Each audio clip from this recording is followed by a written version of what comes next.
Darn. Okay, hey everybody, welcome. Kelly Falardeau here from the Grit, Guts, and Courage show. And this is the show where we talk to people who have had something to overcome and they had the grit, guts, and courage to do it. And so today, my guest is Jennifer Jayde. And I'm just so excited. Every time I get to be with her, I just get so excited because she looks so much like my daughter. She's my daughter's doppelganger. So she always brings a huge smile to my face when I get to see her. So Jennifer, welcome. Thank you so much for having me, Kelly. I'm excited to be here. You're very, very welcome. Okay, we're going to jump right into it, Jennifer. So what's your story of grit, guts, and courage? Yeah, I would say the thing that took the most courage from me in my life was the first time that I really had to tap into courage. And that was when I was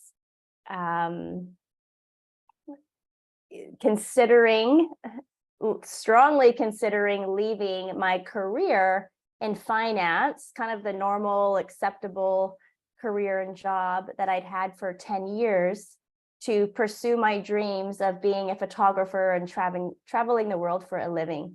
And that was terrifying to me. I know it may not sound terrifying to some people, but for me, I grew up in humble beginnings, I'll put it. And I watched my mom struggle quite a bit, and the emotional turmoil and stress and anxiety and even panic attacks that not having much money caused her when I was really young. And so I decided when I was very little, like kindergarten age or before, that I wanted to be successful in life, and I would do whatever it took to be comfortable, to make a comfortable or good living so that I could be happy. That's what I thought, that, you know, if not having very much money meant that you're stressed and you have anxiety and panic attacks and you're crying and things like that, then I thought, okay, then if you hurry up and be successful, then you can be happy and you can be peaceful and relaxed. So I worked my whole life from that point on to get to some imaginary finish line where I could just suddenly kick my feet up and relax and know that I had made it in life. And I started at that moment, you know, in that kindergarten age, with my lemonade stands, my Kool-Aid stands.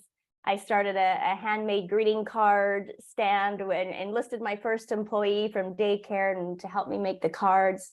And then it was, you know, really pushing to get straight A's and be in the top of my class in school and have more jobs. At one point, I was working 24 hours a week at the movie theater when I was 14, 15, and maintaining straight A's and playing on 3 different soccer teams.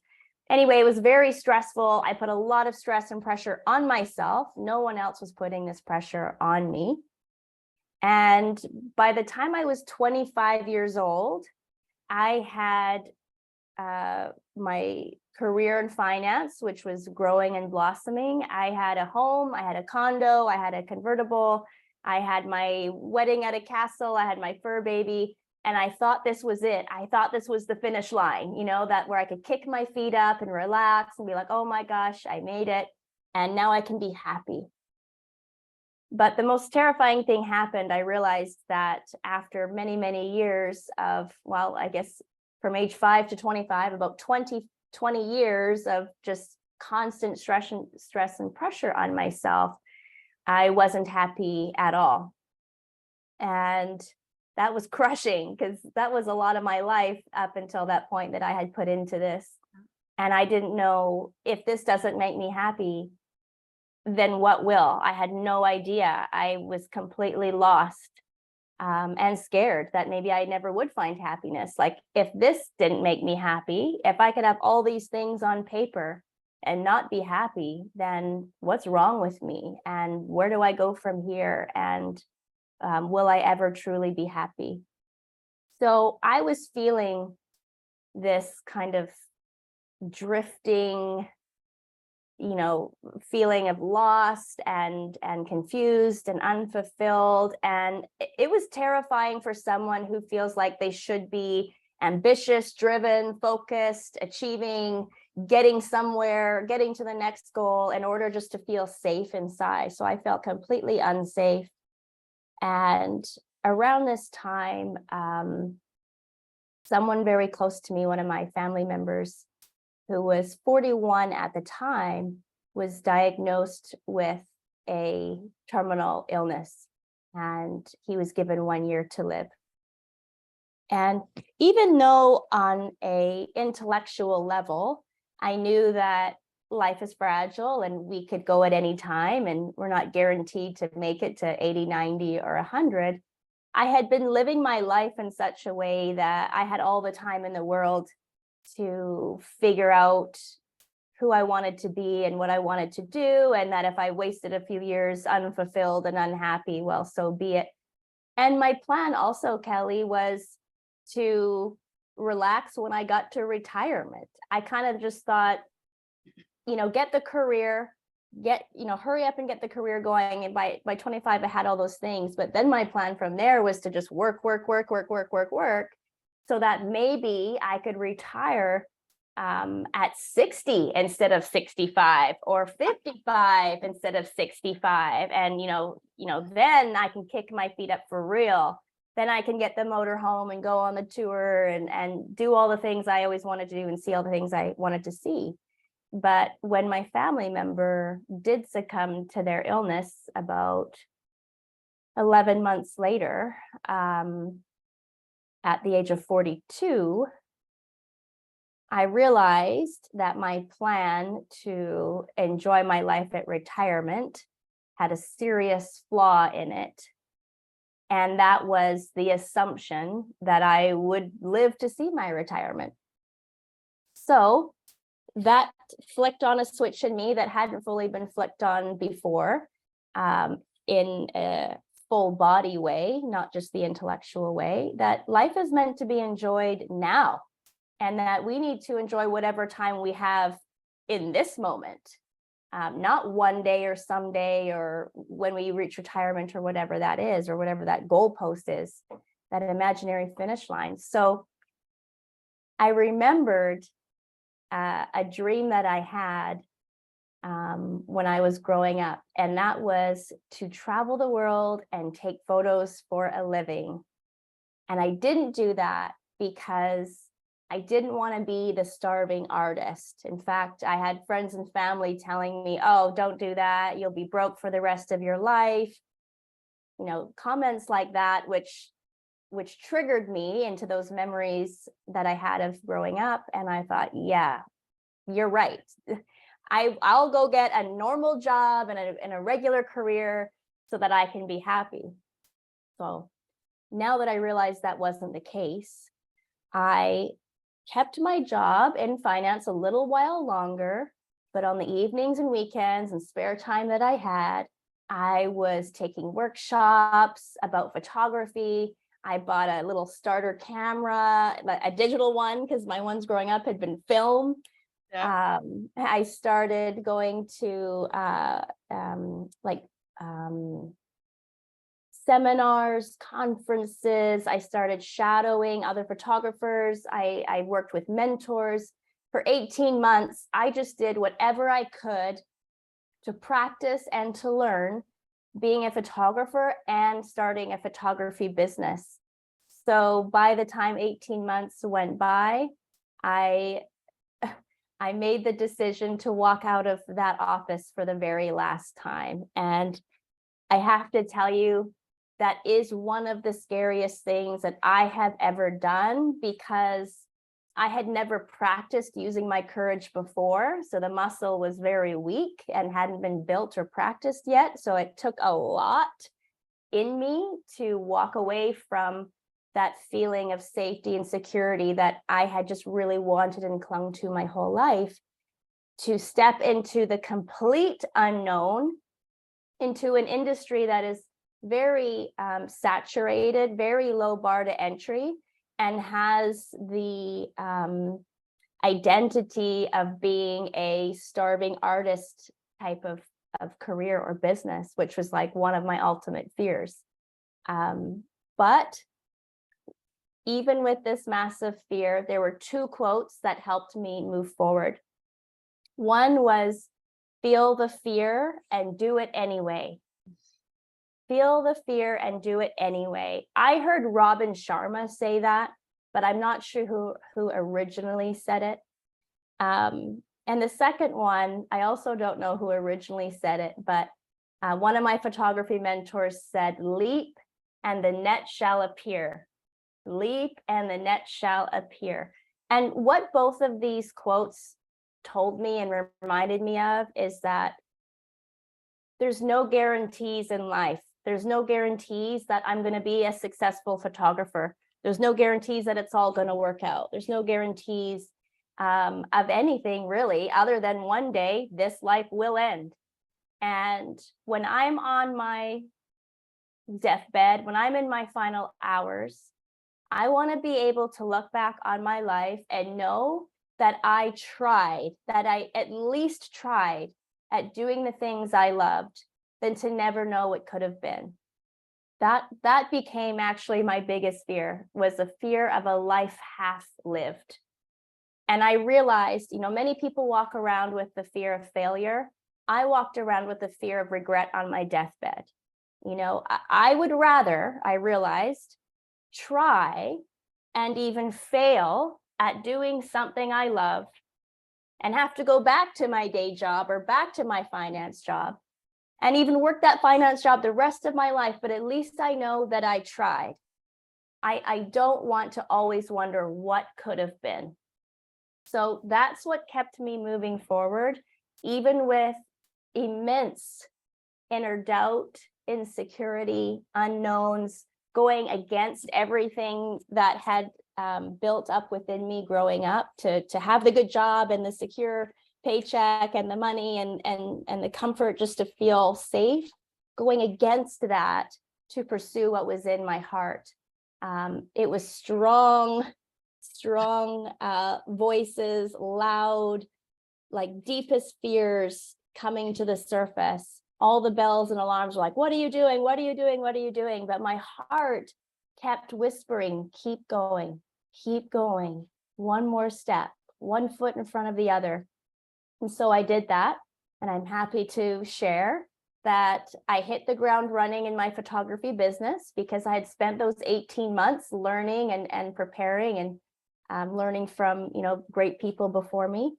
And I started, within a few short years, I started to win awards, be published in magazines. I was being paid to travel the world and take photographs for a living. And it was just the most amazing feeling in my life. And so now I tell people, facing your fear is so worth it, because there is exhilaration waiting for you on the other side. I felt exhilarated in my life. I was happy when it was Monday, just as I was if it was Friday or any other day. I actually loved my life. I wasn't living for the weekends anymore. I wasn't dreading Monday mornings anymore.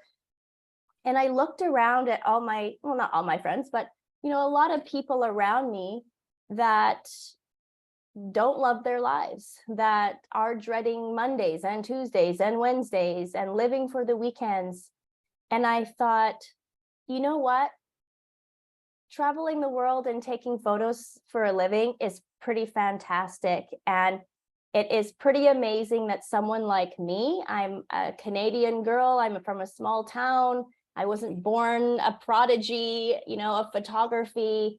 I wasn't born with any skills or talents. I didn't even finish college. There's nothing super special about me, but still I was able to create a life that I loved and felt exhilarating. And so after a few years of living my dream, I thought, what would be even better than this would be helping other people to uncover and live theirs, which is what brings us to today. I love your story on so many levels. And, even the quote that you said, feel the fear and do it anyways. So there's actually a book named that by Susan Jeffers. That must be who originally said it. Yeah. And that book actually helped me leave my toxic marriage. Wow. I read that book and I only had to read actually the first 20 pages. And I knew what was holding me back from leaving my toxic marriage. And it was because I didn't know what was going to be on the other side. And a lot of times that's why people don't face their fears, is because they don't know what life is going to be like on the other side. Just like you didn't know what your life was going to be like if you gave up your finance job and became, like you say, a broke, starving artist. Yeah. That is a very real fear that you could be that way. Mhm. So I love that you felt the fear and you did it anyways. And look at where you're at. You're doing some amazing things. So how did you get through it? So the best way to describe it is, it felt like I had a devil whispering to me on one shoulder and an angel on the other. And the devil will say, it was that inner critic, the inner bully telling me, no, you can't, and you're going to regret this. And, all my worst fears, like you're going to lose your house over this, and your husband is going to be disappointed, all the things that were my most sensitive touch points. That's what this, little devil on this shoulder was loud and kept relentlessly putting into my mind and into my thoughts. But I could, if I really paid attention, I could hear this little angel, and it was soft and it was loving and it was gentle, and it's very easy to miss because the inner critic is very loud and obnoxious. So it's very easy to miss. But if you'll just pay attention and tune into this little angel and listen to her encouragement. Yes, you can. It's okay. One more step.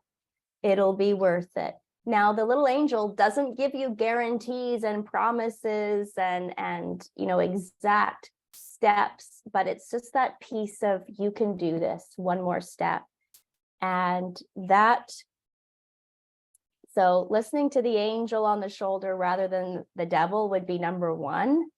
Number two, I fast forwarded my life and I thought about it as if I was on my deathbed or in my final hours looking back. And I asked myself, would I be happier that I stayed in my finance job and I played it safe and I didn't take any chances, and I just kept to this job because that's the smart thing to do. We'll put that in quotes. Or would I be happier that I gave myself a chance to see what was possible? Yeah. And I knew what my answer was. I needed to see what was possible for my life. I tell some of my clients, that we can assume failure or we can pursue possibility. And it is always my encouragement and practice now to pursue possibility, even when you don't have all the guarantees or all the answers. Because at the end of your life, you're going to be thanking yourself that you at least gave yourself a chance to find out what was possible. So I would say those are the two things, listening to the angel and not so much the devil. Doesn't mean the devil, on the shoulder goes away. It just means that you're choosing to follow the path that is loving and encouraging and the path of possibility. There might be a third. Okay, fast forwarded life. I think the third really ties in with the first two, which is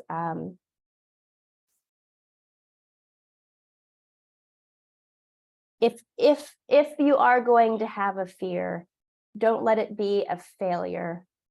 Let it be the fear of regret on your deathbed. And if that's the case, then you're going to try the things that scare you. Try the things that scare you and know that there is exhilaration waiting for you on the other side. Freedom. Freedom. Exactly. You never know unless you try. That's right. Yeah, exactly. My grandma always taught me to never have any regrets. Yes, so good. Yeah, so that's why I really related to your story when you're talking about regrets, because that's what my grandma said. Yeah. Like, never say anything you're going to regret, never do anything you're Yeah. going to regret. And you know what helps me with that, Kelly? Because I heard about I've heard that before, and I thought, well, am I going to regret leaving my finance job? Like, what if they give my office away and I can't come back? What if this is a horrible decision and, I start to become a starving artist? And when I realized, there's another quote, we'll have to look it up because I don't have it in front of me, but it says that we regret more the things we didn't do than the things that we did. Good. It's the things that we didn't do that will always be left to wonder what could have been. And at least if we did do it, we gave ourselves a chance. Because what I realized is, even if I left finance or my 9 to 5 and things didn't go well in photography, and say I was starting to like struggle with my bills and my mortgage, well, then I could go back to the life I was already living. I could go back to a finance job, and you know what? Hey, they gave my office away. There's plenty of other finance offices in the world, or other banks or other places I could go get a job. So if I'm already living my worst case scenario, why don't I just go out and even give myself 6 months or 12 months to see what's possible before I resign to staying here for the rest of my life? Yeah, I love it. I just love it. It's Oh, so thank true, you. right? Yeah, absolutely. Okay, so what's the gift in what you did? Oh, no, hold on. You know what? I'm not going to ask you that question. I want to ask you a different question. I want to Okay. ask you, you've got a young girl sitting in front of you, and she just absolutely hates her job. She's got this passion, maybe she wants to be a horse trainer, but she's so scared to leave her job to go be a horse trainer. What would you tell her? I know exactly what I would say, and it's this.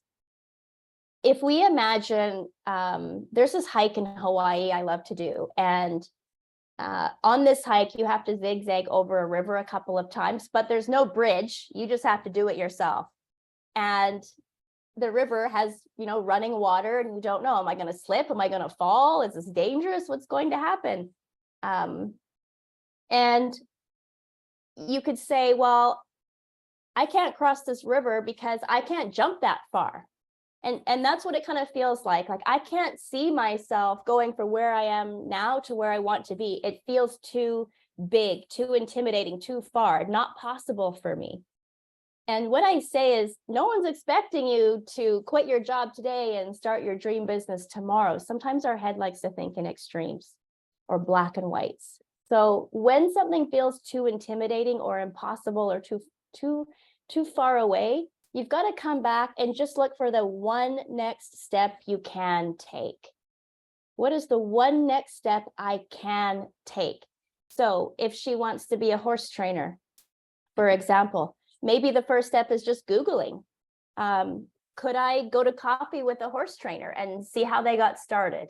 Or could I email them? Or do they have a blog I could read? Or, maybe that's one step. It's just kind of like dipping your toe into that direction. And then whatever that is, once you take that one step, then it becomes clearer to see your next step. So I had to cross on these stones, but I couldn't see all of the stones from the shore. I had to take a step on the first stone I could see. Then I could look around. Okay, where's the second stone I can stand on?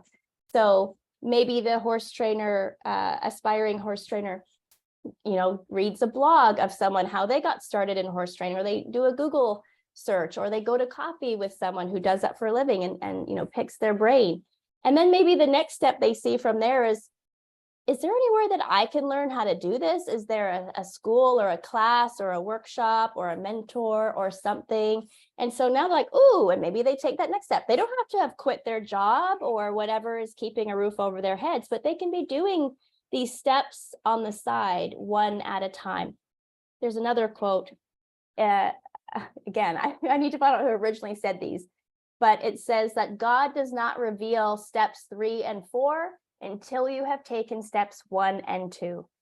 And so many people will not even attempt to cross the river because they can't see all the 12 steps to get there. And my encouragement would be, don't look for all 12 steps, look for just the first one. I love it. It's so true. A lot of time people won't even do something unless they know how to do all of it. Yes. So you don't have to know all of it. You just need to know the next step, which Yeah. is fantastic. Okay, so Jennifer, I know you're doing some amazing work, and so why don't you share with the audience the kind of work you do and how they can work with you? Okay, so I help people uncover and live their purpose full time. This is what brings me great joy. It is how I lived, my greatest joy up until that point in my life was leaving that 9 to 5 and following the things that actually lit me up from the inside out. So now I love to help other people do the same. And I do that primarily through my certification program. I have a program called the Awakener Certification. I also have a free offering called the Find Your Purpose Challenge. That's a free workshop that I have available. I also have a Find Your Purpose quiz as well. That's free just to get people started in that direction. Cool. What's the link? It is okay, let me just make sure I say the right one. So it's jenniferjayde.com/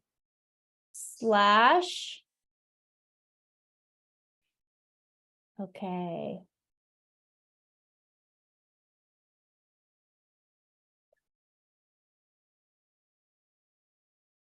Okay, so do you have a second for me to pull up the right one here, Kelly? Yep, you bet. Okay, sorry. I thought I had this right in front of me.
Did you find it? Yes. Okay, so it is jenniferjayde.com/ Find Your Purpose quiz. Find Your Purpose quiz. Yep. Excellent. And then can they also reach you at jenniferjayde.com? Yes, jenniferjayde.com and on Instagram at jenniferjaydeofficial. Excellent. Okay, you guys, thank you so much, Jennifer. I just love your story. I love the work you do. And I'm so glad that you're in my circle and I love it. So Me too. Thank you, yeah, Kelly. you're very welcome. Oh, are you going to talk about your book? You've got a book coming out, girl. Oh, yes. Okay, so in my Awakener certification, I'm guiding with the help of Kelly, 20 of our Awakeners are going to be sharing their stories on how they were able to uncover and live their purpose and live a life more true to their soul rather than the one that maybe they thought they were supposed to be leading. So I have all walks of life, all different examples, all different ways that people have started to live their life more authentically. I'm very excited for that to come out this spring. And what's it called again? It's the Awakener book series 1. Awesome. Love it. I can't wait to read the book and get it out and make you guys a best-selling author. It's gonna be Yay, me too. Thank you, Kelly. You're very welcome. Okay, guys, so there you go. There's another episode of Grit, Guts, and Courage. Reach out to Jennifer Jayde and connect with her. And we'll see you guys next time. Thank you. Thank you.